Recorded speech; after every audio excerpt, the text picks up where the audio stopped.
Episode: The Urban Legends of Area 51. There is a place in the Nevada desert that does not exist. That it has no official address.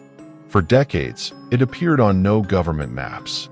The airspace above it is permanently restricted, not just to civilian aircraft, but to virtually all military traffic as well.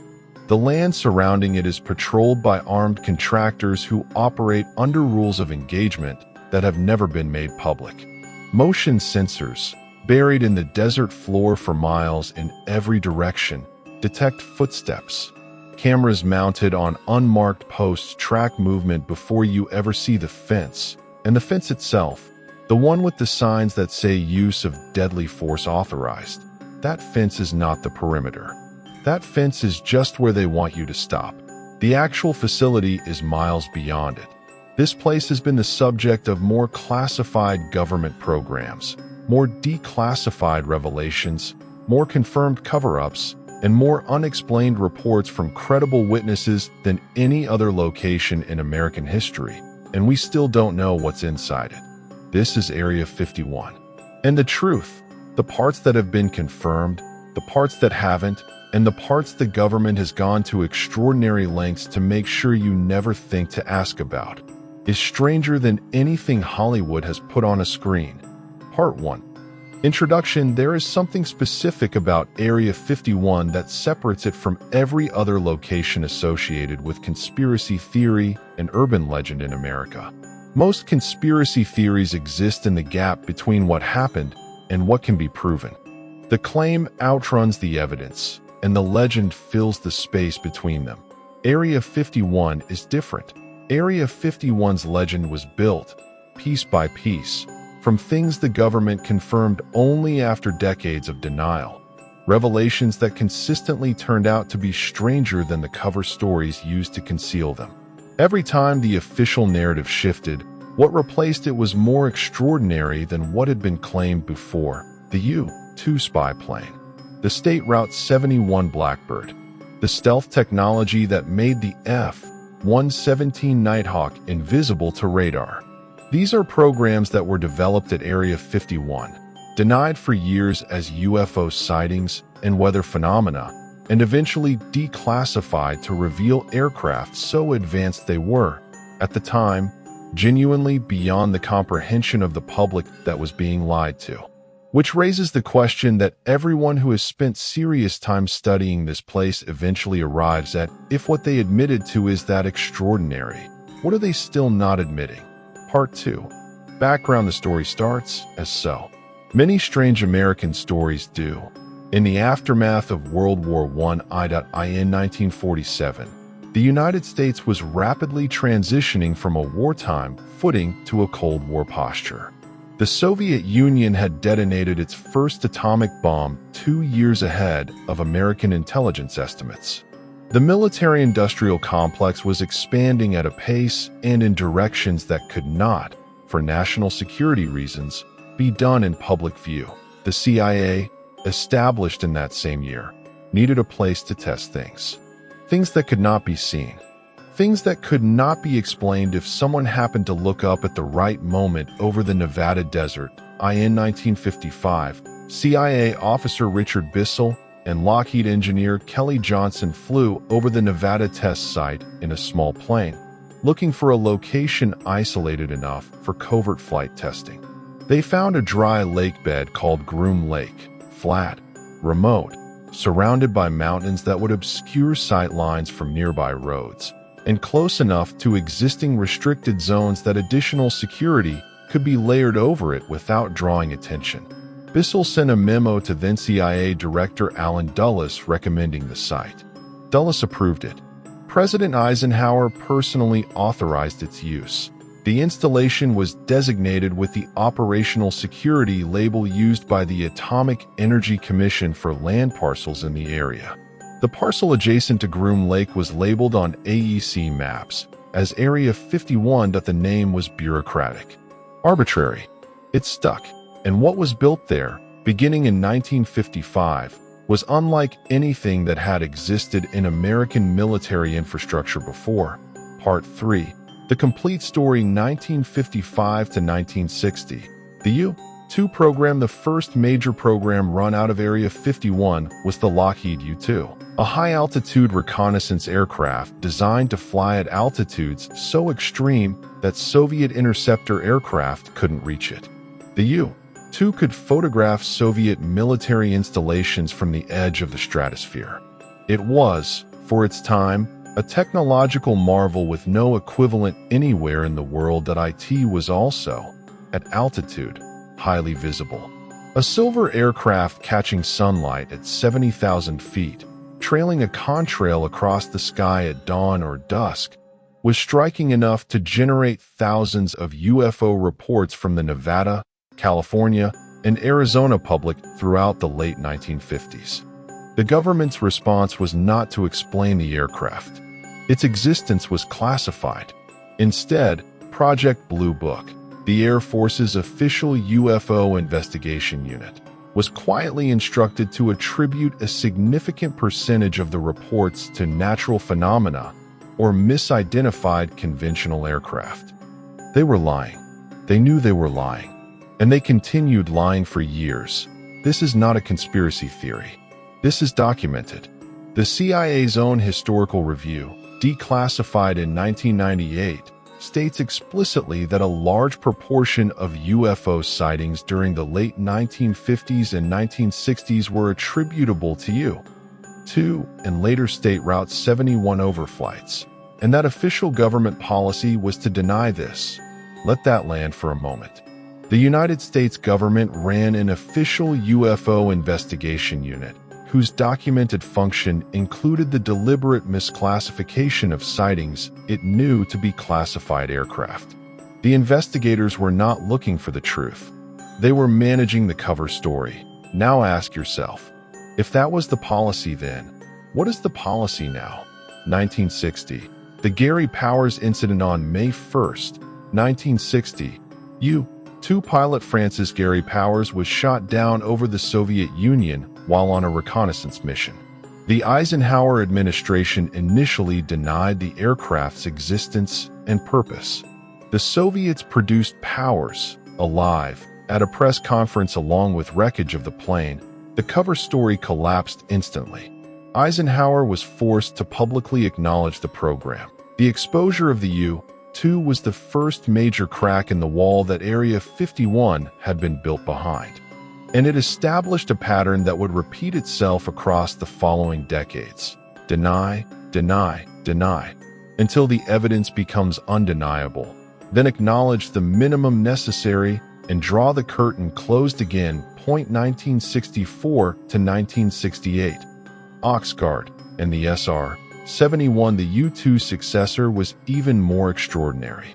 Project Oxguard produced the A-12, precursor to the State Route 71 Blackbird, an aircraft that could fly at 3 times the speed of sound in altitudes above 80,000 feet.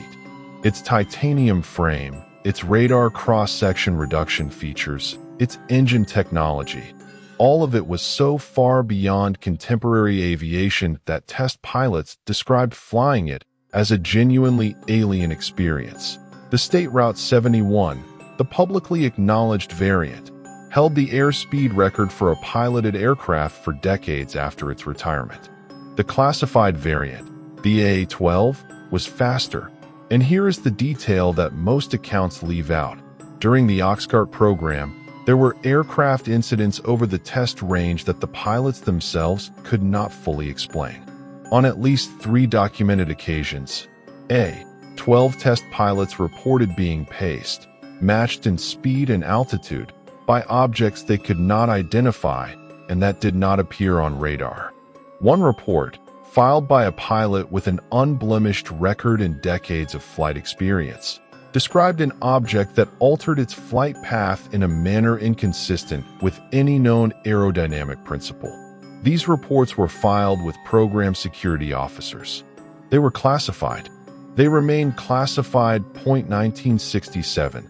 The underground levels construction at the Groom Lake facility has never stopped. Ground-penetrating radar surveys conducted from publicly accessible surrounding territory, a technique used by researchers in the late 1990s and 2000s. detected anomalies consistent with large subsurface structures at depths significantly below what the surface facility would require. Former workers from the facility, speaking under conditions of anonymity and after the expiration of their non-disclosure agreements, have described an underground component to the installation spanning multiple levels. Not a basement, not a maintenance tunnel, a significant, purpose-built subterranean facility with independent power, independent air handling, and access points separate from the surface compound. What is down there has never been officially acknowledged. 1989, Bob Lazar and S. For in November 1989, a man named Robert Lazar appeared on a Las Vegas television station and told investigative reporter George Knapp a story that, if true, changes everything. Lazar claimed to have been employed as a physicist at a facility designated S4A. Location he described as approximately 15 miles south of the main Groom Lake compound, built into the side of a mountain range, with hangar doors angled to match the slope of the mountain face and invisible from the air. His claimed purpose there, to back-engineer the propulsion systems of craft of non-human origin, not American experimental aircraft, not Soviet technology. 9 craft, he stated, of non-human manufacture. 9. He described the propulsion system, gravity wave generation, using an element he called Element 115, which did not exist on the periodic table at the time of his claims. In 2003, Element 115 was synthesized by Russian scientists and officially added to the periodic table as Moscovium. Lazar's credibility has been debated intensely for over 3 decades. Attempts to verify his claimed academic credentials, a master's degree from MIT and a physics degree from Caltech, produced no records. The institutions denied he attended. Lazar claimed the government had erased his records. What cannot be disputed? He correctly identified the location of test flights at the base before they were publicly known. He named specific days and times. Knapp and a camera crew drove out to the desert and filmed craft performing maneuvers that no conventional aircraft of the period could execute. Those craft were later officially identified as tests of classified vehicles. But Lazar's information was accurate before the tests were made public. How did he know? 1994. The workers' lawsuit. In 1994, a group of former Area 51 workers and the widows of deceased employees filed a lawsuit against the United States government, the first legal action of its kind ever brought against a classified facility. The plaintiffs claimed they had been exposed to toxic chemicals during the open-air burning of classified materials, and that exposure had caused serious illness and death. They sought medical records and safety information to support their cases. The government's response was extraordinary. President Bill Clinton signed a presidential determination exempting Area 51 from all federal environmental disclosure laws. In perpetuity. No expiration date. Think about what that means. The United States government, rather than releasing safety information to sick and dying workers, chose to grant a single facility a permanent exemption from every environmental law on the books. The judge dismissed the case. The workers had no legal recourse. Several died before the litigation concluded. Whatever was being burned at Area 51 was considered sensitive enough that the government preferred watching its own employees die in court rather than disclose what it was. 2013. The CIA acknowledges Area 51 exists for decades. Literally, for decades. The official position of the United States government was that the Groom Lake facility did not exist. It was not on maps.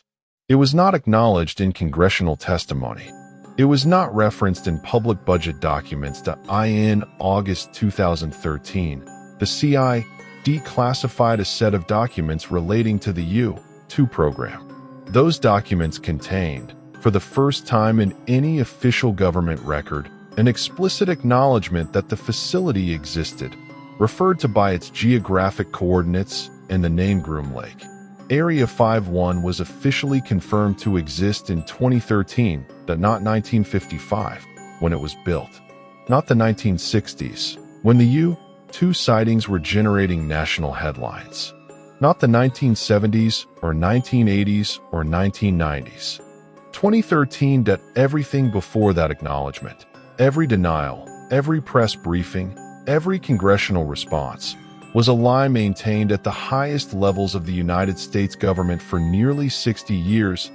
If they lied about the building existing, what are they still lying about inside it? Part 4. Theories. The advanced technology theory, the most mainstream and, in many ways, most supported explanation for what continues to happen at Area 51 is simply this. It remains the primary development and testing facility for classified aerospace technology that is generations ahead of anything publicly acknowledged: hypersonic vehicles, directed energy weapons, autonomous stealth platforms, unmanned combat aerial systems with capabilities that would currently read as science fiction to anyone outside the program. The UAP sightings that have proliferated in American military reporting over the past 2 decades. The tic-tac-shaped objects, the craft with no visible propulsion systems, the objects performing maneuvers that current physics cannot explain. This theory argues they are American technology, not foreign, not non-human, ours. So advanced that even the military personnel encountering them have not been read into the programs that produced them. This is actually the preferred explanation of several serious aerospace researchers, and it is not without merit. But it generates its own disturbing question. If we have craft that can accelerate from a standing stop to hypersonic speed instantaneously, hover without visible propulsion, and perform 90-degree turns at thousands of miles per hour, when were those physics understood? Who solved that problem? And what happened to the human understanding of physics that should have accompanied that development? Because none of it has ever appeared in any public scientific literature. The reverse engineering theory. This is the Bob Lazar position, stated plainly. What is being studied and developed at Area 51 and adjacent classified sites is technology that was not developed by human beings. The supporting argument draws from the consistent gap between what physics predicts should be possible and what credible witnesses have reported observing. No known human engineering principle produces an aircraft that can hover silently, accelerate to hypersonic speed without a sonic boom, and reverse direction without decelerating. That if we built it, we solved physics problems that have never been solved in any public scientific institution at any point in any country. The Nobel Prizes that should have accompanied those breakthroughs do not exist if we didn't build it. Then the question of where it came from is the most important unanswered question in human history. The psychological and sociological theory, the academic mainstream largely explains Area 51's mythological status through a well-documented psychological phenomenon. The more aggressively a location is restricted, the more the human mind fills the void with explanation. Secrecy generates narrative. The absence of information is not experienced as neutral. It is experienced as a space that demands filling. And the more the government stonewalled, denied, and actively lied, the more fertile that space became. Add to this the specific cultural moment of Area 51's emergence: Cold War paranoia, the nuclear anxiety of the 1950s, the profound sense that governments were keeping life-altering secrets from their citizens, and you have a perfect psychological environment for legend generation. This theory is coherent. It accounts for a great deal that IT does not account for the pilots. It does not account for the signed testimony. It does not account for a government that preferred watching its own workers die rather than release safety records. Psychology can explain myths. It has a harder time explaining memos. The paranormal theory there is a version of the Area 51 legend that reaches further than reverse engineering. One that connects the facility not just to recovered craft, but to active contact, ongoing communication, a relationship between elements of the United States government and non-human intelligences that has been maintained for decades. The sources for this claim are, by necessity, impossible to verify through conventional journalism. They exist in the testimony of deathbed disclosures, anonymous official sources, and individuals whose careers and freedom were put at risk by speaking. What can be noted is this: the pattern of behavior exhibited by the U.S. government around UAP, the decades of active disinformation, the permanent environmental exemptions, the classification levels that exceed congressional oversight, is not the behavior of an institution managing a simple secret. It is the behavior of an institution managing something whose disclosure it believes would be destabilizing at a fundamental level. You do not permanently exempt a facility from environmental law because you're testing a stealth drone. The dark program theory, the final theory, does not require extraterrestrials. It requires only the documented history of what American classified programs have actually done when operating without oversight. Cultura. Operation Paperclip, the human radiation experiments, the Tuskegee syphilis study. These are not conspiracy theories. They are confirmed programs in which the U.S. government conducted experiments on human subjects, without consent, for years, under conditions of strict classification. The dark program theory about Area 51 is simply this: whatever is being done, there is something that could not survive public disclosure, not because of national security implications, but because of basic human ethical wants.